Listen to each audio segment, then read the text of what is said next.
Hello student, DLED second semester. आज का आपका विषय है शैक्षिक अवसरों की समानता।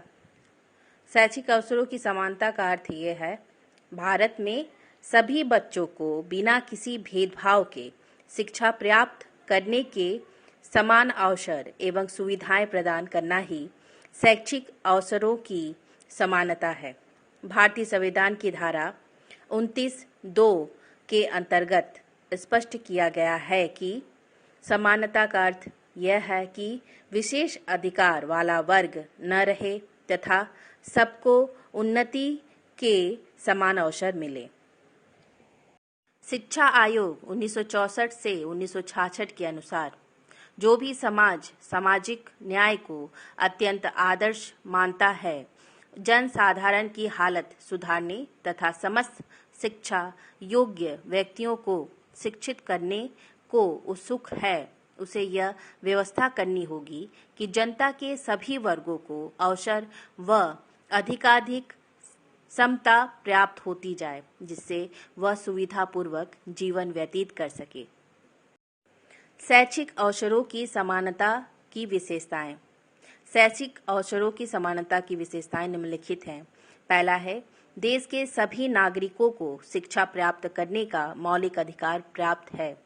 शिक्षा जीवन पर्यंत चलने वाली प्रक्रिया है, अतः शिक्षा प्राप्त करने हेतु कई नियमों व कानूनों का निर्माण किया गया है।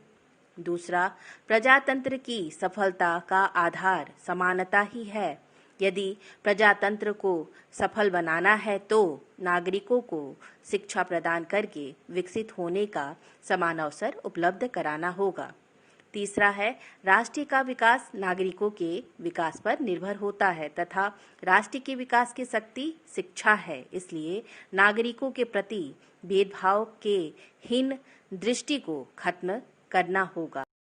चौथा है, शिक्षा ही एकमात्र ऐसा साधन है जो नागरिकों के व्यक्तित्व का पूर्ण विकास करता है, इसलिए सबको शिक्षा का समान अवसर मिलना चाहिए।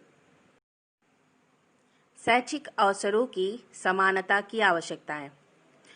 पहला है, लोकतंत्र की रक्षा के लिए। लोकतंत्र की सफलता देश के नागरिकों की योग्यता एवं क्षमता पर निर्भर होती है। दूसरा है, व्यक्तियों के व्यक्तित्व विकास के लिए।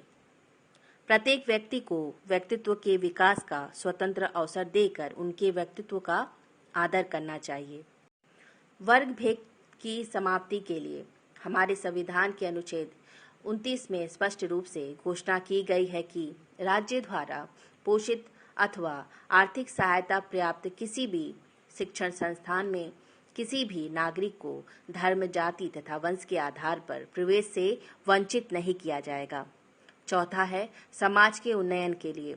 जब तक देश के प्रत्येक नागरिक को शिक्षित नहीं किया जाएगा, तब तक यह संभव नहीं है, इसलिए देश में शैक्षिक अवसरों की समानता की बहुत ही आवश्यकता है। पांचवा है, राष्ट्र के आर्थिक विकास के लिए। जिस देश में जितनी ही अच्छी शिक्षा व्यवस्था होगी, वह राष्ट्र उतना ही तेजी से आर्थिक विकास करेगा। शैक्षिक अवसरों में असमानता के कारण। पहला है, लैंगिक भेदभाव। भारत में स्वतंत्रता प्राप्त होने के बाद सभी शैक्षिक स्तरों पर संख्यात्मक विकास हुआ है, साथ ही साथ नारी शिक्षा को भी प्रोत्साहित किया गया है। नई शिक्षा नीति 1986 के समय यह स्पष्ट हुआ है कि भारतीय स्तर पर स्कूल न जाने वाले 6 से 14 वर्ष के लड़कों की संख्या 42% थी, जबकि लड़कियों की संख्या 62% थी। दूसरा है, विद्यालयों की दूरी एवं अनुपलब्धता। शैक्षिक अवसरों में असमानता लाने के लिए सर्वप्रथम आवश्यक है कि विद्यालय घर से बहुत दूर न हो, क्योंकि अभिभावक अपने बच्चों को घर से अधिक दूर वाले शिक्षण संस्थानों में भेजने से घबराते हैं। तीसरा है, आर्थिक समस्याएं। उपलब्ध आंकड़ों के आधार पर देश की 50% जनसंख्या गरीबी रेखा के नीचे जीवन यापन कर रही है।